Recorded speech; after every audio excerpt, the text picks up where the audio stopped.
In the US, Lyme disease is largely transmitted by a bite from a tick infected with bacteria in the Borrelia genus. It was first identified in 1975. In 2009, just under 40,000 cases were reported, an increase of about 94% over just 5 years.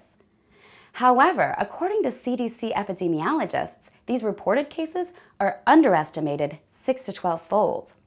They believe the number could be as high as almost 500,000 cases in 1 year.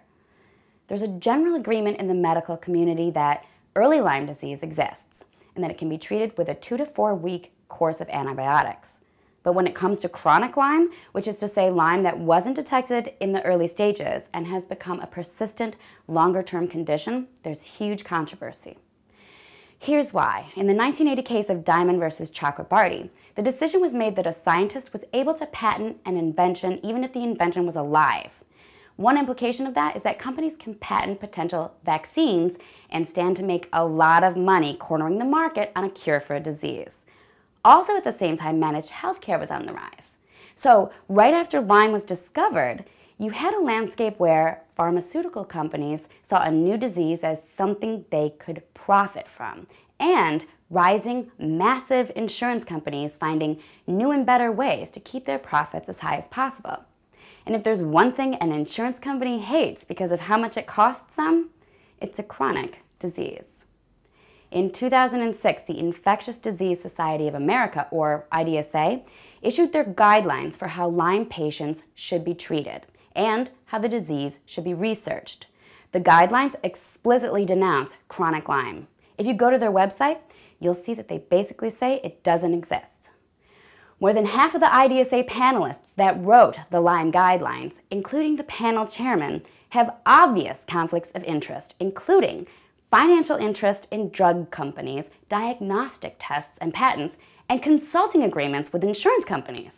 And researchers and scientists with evidence in support of chronic Lyme were intentionally excluded from the panel. Because of the IDSA's Lyme guidelines, insurance companies have the right to deny coverage for the treatment of chronic Lyme, which is a long-term course of antibiotics. Doctors have lost their practices for diagnosing and successfully treating patients with chronic Lyme. The longer Lyme goes untreated, the worse the symptoms can be. Blindness, arthritis, and many neurodegenerative diseases can all be present. Chronic Lyme can also be fatal. And despite many people having died and thousands continuing to suffer, most of the medical community refuses to acknowledge chronic Lyme's existence. I know the controversy of antibiotic use and the rise of antibiotic-resistant diseases, but I also know that chronic Lyme exists and that long-term antibiotic treatment works.